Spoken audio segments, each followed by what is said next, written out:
Welcome back to the Marketing Muscle Up podcast show. It's Richard here, and today I've got a very special guest in the house. Welcome another Tarek Michael-Chouja from Functional Training Institute. Welcome to the show, Tarek. Thanks, Richard. My pleasure, and it's always good jamming with you. Yeah, totally. Now, for those who don't know Tarek, let me just read out a little bio and kind of take you through my story of who Tarek is. Well, I've known Tarek probably for a decade now. And some of you may know Tarek, and I think a lot of you may know Tarek around the world from the co-founder of Functional Training Institute and a specialist in functional education. And he's taught globally around the world and continues to do so. And over this time of a decade that I've known Tarek for, he comes across, and Tarek, this is where I've always kind of pigeonhole you as maybe, but you're a collaborator. You're a person that is focused on collaboration and no ego. And in a fitness world where it's full of ego, where it's full of people trying to better everybody else, you're there and you're looking at a different approach. And that's, I think, one of the reasons why I've seen Functional Training Institute and go from strength to strength over the years. And that's what I wanted to chat to you about today, Tarek, if that's okay. Yeah, my man, absolutely. Collaboration's been, something that's been close to me personally as a value or even a character strength, but also for, FTI and how we've evolved since 2009, navigating through the challenges that all good businesses will go through. And, it's quite easy to kind of be thrown in tooth and claw in the industry, and start to point fingers and say, I'm better than this person or this group. But in the end, we need to look at and appreciate our differences and also our approaches to things. But, and I think that's really small. So I prefer not to certainly dabble in competition of that nature. I think healthy competition is different. It's in contrast. And healthy competition links well with collaboration because it does look at a win-win where there's a win-win, but it doesn't look at a win-lose situation, which typically, the hungry winner will always seek. So, it doesn't work all the time. Sometimes, you need to just go separate ways, but do it respectfully and say, look, we can't work together. And that's how I think I've earned respect and FTI is that we didn't want to just go, well, if we can't work with you, then screw you kind of. It's where is that opportunity, and that's key because I'm a networker as well, and I enjoy that. I enjoy those interactions that have helped to build certainly FTI and other ventures that I've been involved with. Tarek, let's just actually touch on FTI before we keep jamming. I mean, I think when you say, was it 2009 you started Functional Training Institute, Tarek? Is that correct? Yeah, exactly. So I started in 2009 with Dan Henderson, and we'd met at least a year earlier than that, and formed the idea. So it was really an idea that was based on a mutual friendship, a mutual passion for, wanting to help the industry. I remember back in the early days. I remember, I think I was doing some coaching or business coaching with Dan at the time, and he said, "I'm doing a," and Dan actually was like probably one of my earliest business coaching clients, and I remember Dan again, big, massive on collaboration type of guy, came and said, "Hey, Richard, how did you do this?" And jumped in and we did some great sessions together. And he said to me, I'm doing this kettlebell thing." I remember at the time doing this kettlebell thing with this guy called Tarek. I didn't know who Tarek was. And I go, okay, that's cool, Dan. And he had his studio at the time, Coastal Bodies. And it was kind of then I realized that, and I remember the early days, this was before we're talking about CECs and qualifications and, kettlebells being mainstream. And there was I think it was called Sydney Kettlebells at the time, Tarek, is that correct? Yeah, very small beginning. So we started off with Sydney. And then, we soon expanded. But I remember meeting you in the boardroom, at least the shared boardroom in Duty Street in Sydney. Do you remember that? Yes. And we had our very first jamming session with Dan. Yes. Dooney Street in our com marketing office, or meet your personal trainer back at the time. 2011. I remember the date. Yeah. That's a decade anniversary, mate. Mate, there you go. So more than a decade, perhaps, we've known each other. Totally. And at the time, I just want to kind of listen to the listeners, is that this was a brand new concept, and I think you guys, Tarek, Dan, and you bumped into each other somewhere at a course or a local park or whatever, and it went from there. But I guess what I'm trying to get across here, that there's two things. One, we've got longevity, and you have longevity, and you talk about competition before, and we talk about collaboration, not ego. And I want to kind of like hone that into a fitness professional, a personal trainer who's maybe doing it for 3, 4, 5, 6 years, Tarek. And there is competition in the marketplace, and they are coming across different ways they can do training and different ideas. And there's so much education, there's so much resources now. How do you decide, if you look at your journey, how do you decide of what to pursue and what to give away, and who to kind of, I guess, partner with, if you want to partner, or what clients to attract? Because there's a lot of mixed messages in this zone. But I mean, you've successfully been able to continue growing for the last decade, and getting and reaching those fitness professionals. What are your thoughts on that? Yeah, I've got a few thoughts there to share. I mean, another one of my personal values is discernment, and seeking discernment is really crucial, because, again, as I was alluding to earlier, you may have a choice of partnering with someone or going with these different choices. And so you need to be discerning, I believe, to go, well, I'm gonna give this a go because I've done my bit of homework and it feels right as well.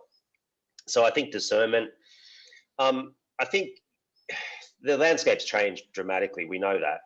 And what I do know as a fact, and I've been speaking to other owners of gyms, managers, high-level managers, CEOs, that in our country, in Australia at least, actually the amount of trainers now, the demand is high, but the supply is low, because people are now exiting the industry because they're feeling that there's no security. And so if we wind the clock back, 5-10 years, there was too much supply and perhaps not enough demand.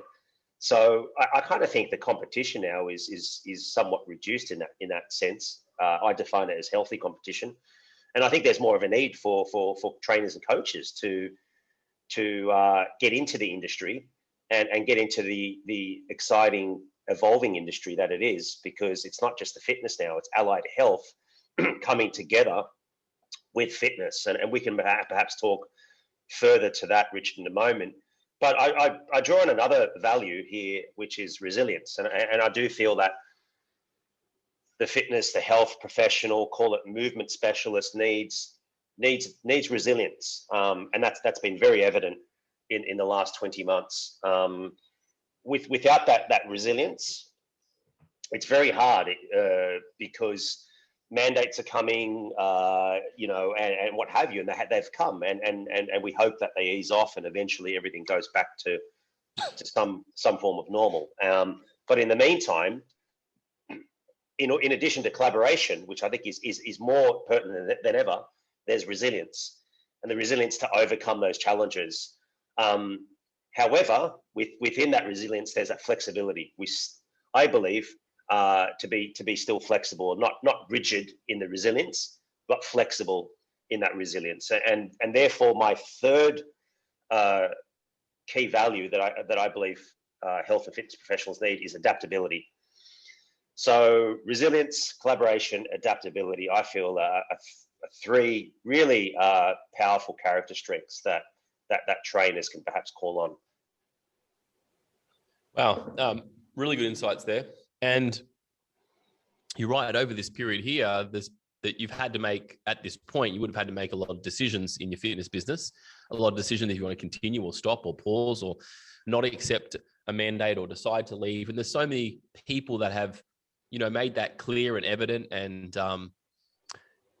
I personally call it the concept of dying on the hill. There's a lot of people that have died on this hill and are still doing so. Yet there is still a lot of people that need our help as fitness professionals. And, what you're saying is resilience, adaptability. And these are really great traits. And these aren't like these aren't like short-term tactics. These are long-term strengths. And I guess where I'm getting to is 10 years. I think you've lived those things for a long period of time. Does it require that, Tarek? What does it require to have those traits? Is it trial and error? Is it making bad decisions? Should we accept that we're going to fail more times than we succeed if we try to live that way, Tarek? What's the shortcut to get us there? It's following your bliss. It's following your passion, and knowing that getting to your true north is it's going to take a lot. It's going to take you to places where you've got swamps to overcome. You've got hills. You've got mountains to climb.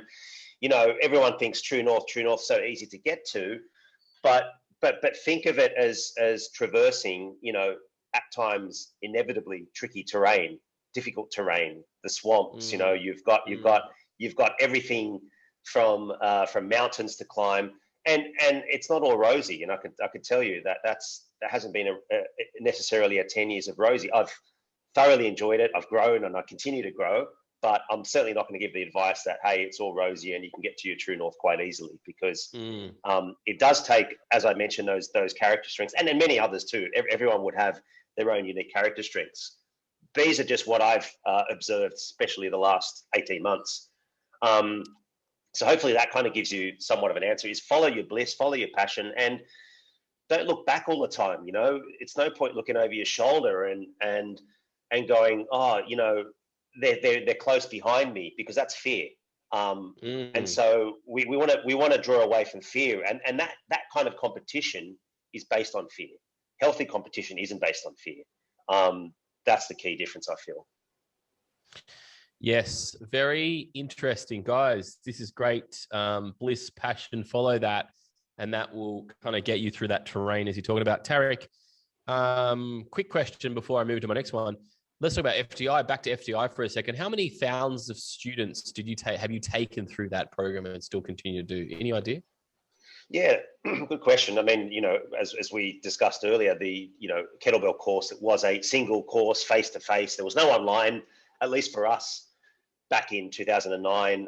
That was only a recent phenomena, as recent as early 2017, that we got our first learning management system. But we started to grow our portfolio of courses and offerings, as you know, Richard. And then we started creating systems. So we created the Master Functional Trainer in 2011. And that's grown and have been a phenomenon. And then we formed the Movement Restoration Coach, co-founded with Rehab Trainer.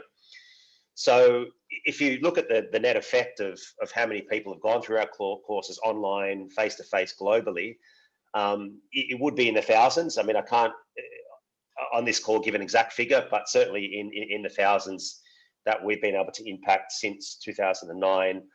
And so, yeah, it's been phenomenal. I mean, I can tell you in China alone, with my partnership there, we've impacted, I'd say 500 to 600 at least. And that continues to grow. So to sort of give you an idea, it's yeah, and to look back though, and reflect on that and appreciate that is amazing. But, I'm not one to just, sit back and simply go, well, that's great. I appreciate that, but I continue to move forward and see how I can innovate and provide value, Well, let's actually talk about that now, because that's a good convo. A lot of people have said, no, you from Functional Training Institute, showing them how it's done through battling ropes or courses or on the phone and presenting. But But like all of us, a decade is a long time. Now you're also adding another element into your, kind of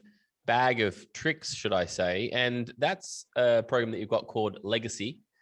And very interesting when I heard about this, because this is the next level of progression for people who are great coaches already in the functional and the physical space. But this is like another kind of level, and it's an interesting, because this is not, we're not talking about growing the business in a tactical way. We're talking about probably the most important thing, which is someone's mind and what their journey is. And tell me about what Legacy is. What does it mean for you? It's something that hasn't really, I don't think, been done before the way that you're doing it. Yeah, no, appreciate that, Richard. Look, the Legacy program, the concept was born out of my years and years of learning and growing and traveling in order to be a high performer, and to, ultimately instill collate all of the principles, all of the learnings, and put it into a form of a program that could help, as you say, already established coaches become even better and to realize their potential. And so the quest and the outcome of Legacy is threefold. It's to clarifying your purpose. Okay, so again, following your bliss. What is it? What is your mission? Is really, really crucial, Richard. And I'll talk about this in more detail in a moment. Defining your character, and already I've discussed character strengths. They're so important to one's longevity and to one's branding, and then living your potential. Our vision at FTI is helping people fulfill their potential. Legacy program is to look at an individual within a community and how they can live their fullest potential. So they're really the three pillars within the program, and we're really focusing on how to really create unique systems, high level productivity. I myself used to wear so many hats. So how do we really effectively delegate? It's less on the tactics and certainly higher level. I didn't want to call it lifestyle coaching or life coaching, because it's beyond that. I feel it can encompass some of that, but it's leadership. I feel that the outcome, one of the big one, is to create better leaders, to create amazing leaders. And whether you're a sole trader, whether you're a studio owner, whether you're a manager of a big gym chain, it doesn't matter, and you could be in the wellness space, you could be in anything. And the program is for everyone. And so those pillars, Richard, or those three pillars, form the base pyramid. And this is inspired from Patrick Intempo, who's a great marketing philosopher. You may know him, Richard. And Patrick Intempo talks about your cornerstone being your stand. Your stand is your brand. We then layer another element of that, and that's your branding. And that's what I've always appreciated and respected about you, Richard, is you didn't just throw out marketing. You were always about branding. It took me, to be honest, a little while to actually all of a sudden go, aha, I get that, because a lot of people don't get it so easily, and I didn't get it so easily. So even before that, though, there is your stand, because if that's not in place, the brand's fickle. The brand can be pulled apart. It can be taken in this direction, and uncertainty can happen. And then from there, we have our marketing, and then on top of that, our selling and growth, etc. So that's the inspiration of Legacy, is really funneling, or probably not even use that word, but broadening and building off this cornerstone of clarifying your purpose, defining your character, living your potential. Yeah, it's great. Your stand is your brand. Yes, great book as well. This is like deep, Tarek, I reckon. It's deep, mate. Let it be deep. Deepness come from, Tarek? What's been going on here? Look, you know me. I don't like to grovel in shallow stuff. But and here's the thing, Richard, is that our industry, we're doing more than simply making people look good. And we're even doing more than making people feel good. What we're doing is we're transferring from the inside out, and we're enhancing the somatic intelligence, the movement intelligence, which is a form of intelligence, much like your intellectual intelligence, your IQ, your emotional intelligence, your EQ. It's an important part of life, physical education, and that is deep in and of itself. And to actually grasp that is to go, well, we're not cosmetic. We're beyond that. And I want fitness professionals and coaches to realize the potential that they have, the ripple effect, right, of how far they can go, how many clients they can impact. I mean, I talked about FTI impacting thousands, but imagine each of those coaches impacting potentially hundreds within their community. So it's a multiplying effect. It's not just been thousands, it's hundreds of thousands of people that I know that FTI has been able to impact through our systems. Yeah, so good. I mean, this is pinnacle. And I think there's this whole 2 years, you know, I was talking to someone yesterday and talking about it, you know, they bring up and said, Richard, how are your crew been taking it? You know, we also want to know how have you felt? They've got a few clubs that they own. They said, what's happening in the marketplace at the moment with all these new variants and things coming up? And I said, listen, overall, it's good. Overall, it's okay. If you know, by now, if you listen to this podcast, you're probably giving a lot of what Tarek has already talked about. You're already working with your community, you're helping them, you're serving them, you're pushing them, you're guiding them, doing more than fitness. And so you're still in business because of that reason. And what we're talking about here is, you know, having the purpose, the character, and the potential to take that. And that's what you're referring to here. And if one thing I've learned over the last 2 years, Tarek, is we are different people right now. And we are in a different position. Let's talk on that a little bit. Your thoughts on that. You said, you know, before, don't look back, look forward. Don't look back, look forward. Find your bliss, find your passion. Is now the best time to find your passion and your bliss? You know, where before it was like, yeah, we'll get to that, we'll wait for retirement, blah, blah, blah. We'll sell more memberships. We'll sell our business before we get that. I mean, Tarek, you're a jet setter, and you know, I admire that about you, and you're always pushing it. I mean, should we be looking for like, what's our 10-year plan and say, how do we do that now? Is that what? Yeah, definitely. I was a jet setter, and I'm happy not to be so much a jet setter these days, but that served me well. So look, I think it's interesting. You know, I think we need to think bigger, not smaller, and we need to be more in the game of strategy.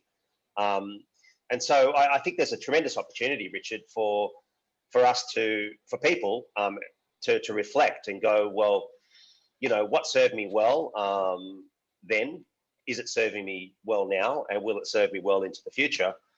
What new things do I need to add, you know, to my skill set, and seeking out specific skills that will help one be more competent, you know, and therefore more confident, you know, that competent confidence loop that Bashar talks about. You know, it's really important to look at that and go, what specific, not what new skill, but specific skill do I need to help me to grow? And what tribe or community can I align with? Because community is massive too. Like, you know, I feel that the lone wolf, it's difficult. You know, the wolf is only as strong as its pack, and the pack is only as strong as the wolf, right? So I think it's important that the individual becomes part of a community, and maybe a part of different communities to get different perspectives as well. And I think that's key as well, not to get caught in one community or one perspective, because there are multiple perspectives. And that's the advice I'd certainly get people, the listeners, to consider. I love that a lot. I love that a lot. It's something definitely that I'm working on at the moment is, you know, what got us there is not going to get us to the next step, learning from where we've gone to, and what new skills do we need to bring in today. And I think there's no option right now that there's plenty of help out there if you want it, but it's interesting what you say, because you've got to find the right communities to be involved with. And I think that's I think that's a solid decision that somebody would have to make to actually position where they want to get to. And I think that's, it's interesting. One decision, one new community will really change your next decade of your life. And that's what we're talking about here, Tarek. We're talking about the next decade, right? We really are. So you talked about that 10 years. And it's this, Richard, I believe it's the balancing, being a little flexible on this continuum of, let's say on one side of the continuum, on the left, call it, right? You've got your own capabilities, what you can go out to with your clients and into the world. But then you go, what you're lacking. And so this is, on one hand, you have the abilities and the confidence, but then there's the courage and the humility to go, hang on, I need to go and learn from this person, from this organization, in order to acquire those new specific skills. So I do believe it's a balancing act, and certainly in between that is discernment, is going, well, this group or this person shouting at me with marketing, they're shouting.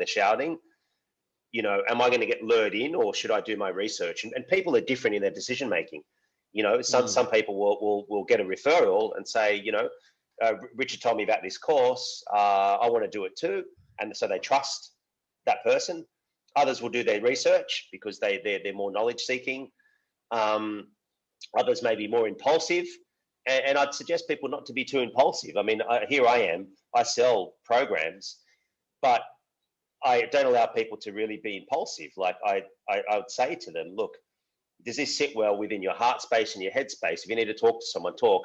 It's not about it. It's not the pressure business. It's not the business that it once was, Richard, where people can be pressured into buying, but they may need to be led or influenced into making a decision. Completely different than being coerced, right?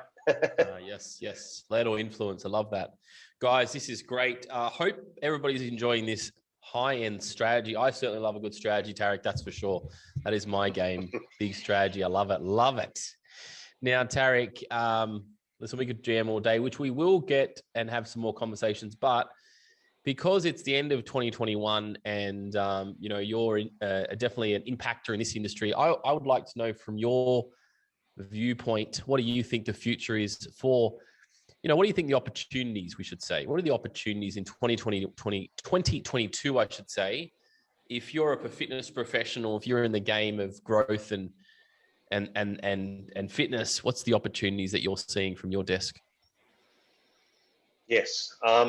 Look, what I would say is the mindset shift is don't get caught in what can happen with prior experiences, because that's not the case. That tomorrow is another day, and not get too caught up in the pain that we've collectively suffered in the last 18 months. So I would say that as a grounding, right? And there's been variables in the way people have suffered. So going into 2022, I'm actually launching a digital platform, which I'm really glad that you're speaking on as well. And it's things around online that I still think is evolving at a really fast pace. I don't know if this is too soon, but I do think that virtual reality is going to take shape, at least in the next 3 to 5 years. And I think people should start looking into virtual reality and looking at the technology where, you and I could be literally feeling like we're in the same room. So all the neural transmitters are, kind of in gear, and it's incredible where that can go. So I think taking the courage to blend one's business, is to coach. Maybe even if that's doing an initial assessment, not a physical one, of course, but an initial conversation via Zoom to get comfortable with online. I do think that is pivotal, Richard. Is number one is get comfortable, look at what's evolving, look at what people are doing well in this space, and to really take that courageous step. If get comfortable with the uncomfortable. Like, that's easy to go, I don't like online, but it is evolving, and it's fascinating where it's going, Richard. And I think that would be number one. Yep.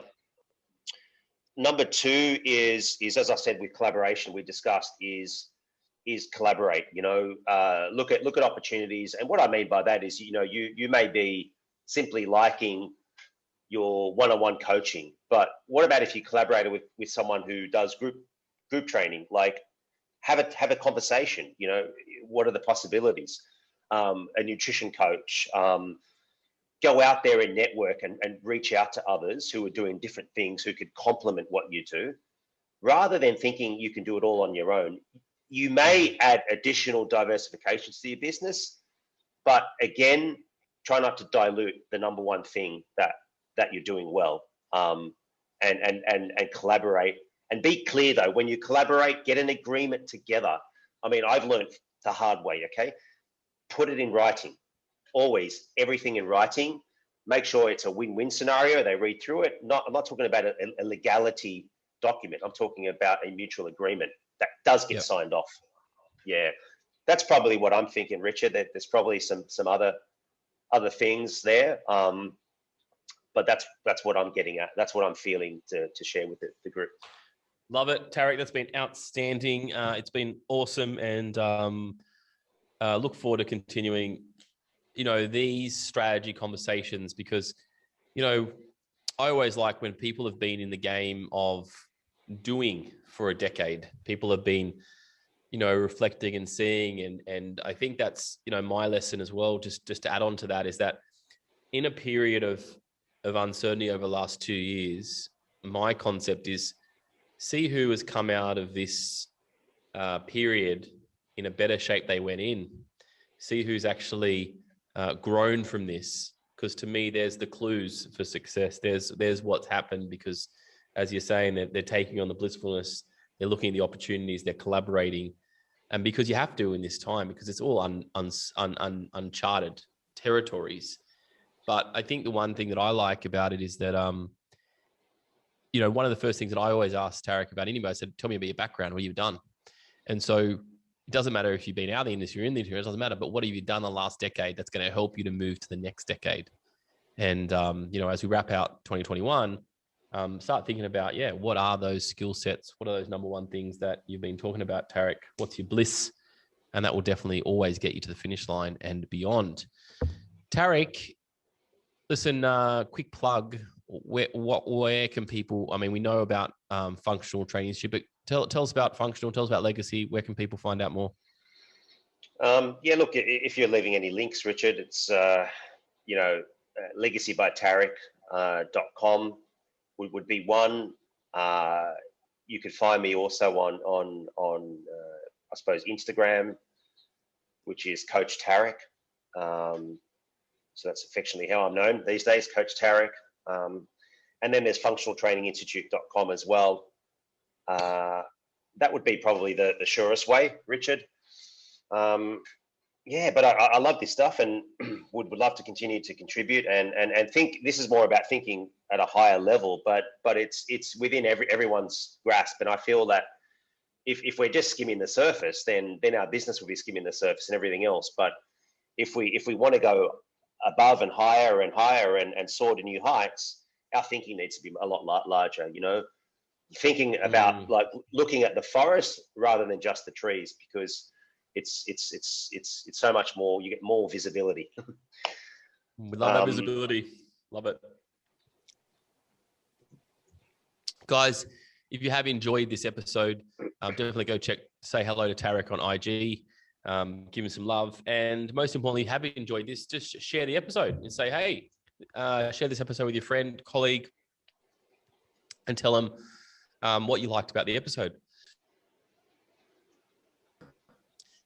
My name is Richard Taturnu from Com Marketing, and I've really enjoyed this episode. Big thinking with Tarek, Legacy by Tarek. Go check it out. And thanks, Tarek. Like always good to connect.